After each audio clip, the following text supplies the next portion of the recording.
Mass criminal investigation into the troubled Dallas Police and Fire Pension Fund getting started. The city may turn to the state for help. That could happen when the legislative session begins next week. At stake, a reported $7 billion in hidden pension debt, an amount the mayor of Dallas and others say threatens to bankrupt the city. Dallas not the only city in that situation. Good morning to Texas Tribune reporter Brandon Formby. You've been covering this.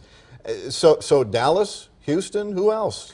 I mean, a lot of big cities, Austin, San Antonio, have, billions in unfunded pension liabilities. Dallas and Houston are by far the most.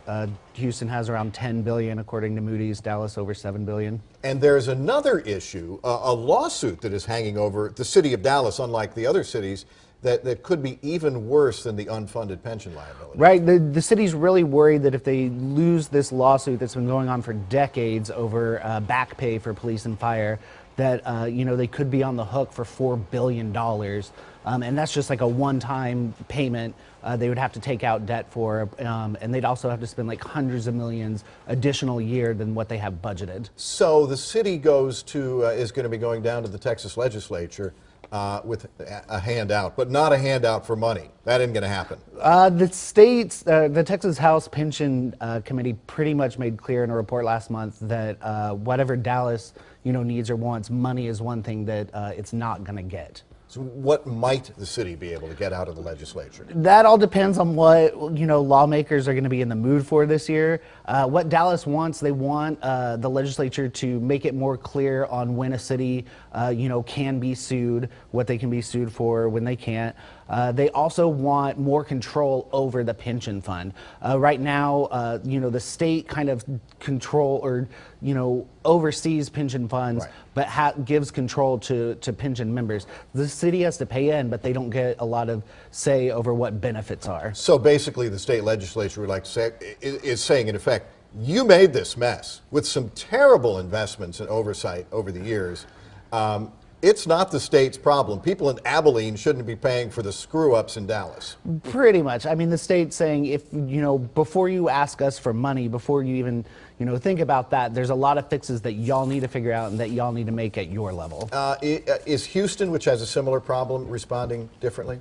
They are. A big difference with Houston is Houston's mayor, Sylvester Turner, wants to take out $1 billion in bonds to put that money into the pension fund. And immediately fix the problem. A one-time injection? It will definitely help. It's not going to completely fix the shortfall, but it will definitely get the fund on its way. We've heard that people who are receiving pensions and future pensioners probably will have higher contributions, maybe lower payouts coming from the pension fund, which was a very, very generous pension fund in Dallas. But also taxpayers could be on the hook. How much of a hook? It depends on what plan gets worked out. Yeah. And it also depends a lot on how things go with the back pay lawsuit.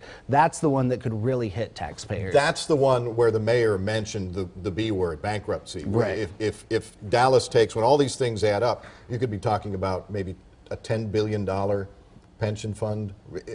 Maybe 6, 8, 10. Right. We don't know. All hit at once, but right. Yeah, if it all hits at once, the B word is on the horizon. Correct. They're saying the mayor and city staffers are saying it's not imminent, but depending on how all these different things go, it is a possibility. Which doesn't bode well for a city that prides itself on being well run, on paying its bills, and on being a business-friendly environment. I wouldn't think that they would want to file bankruptcy. It does you don't want to be Cleveland 30 years ago.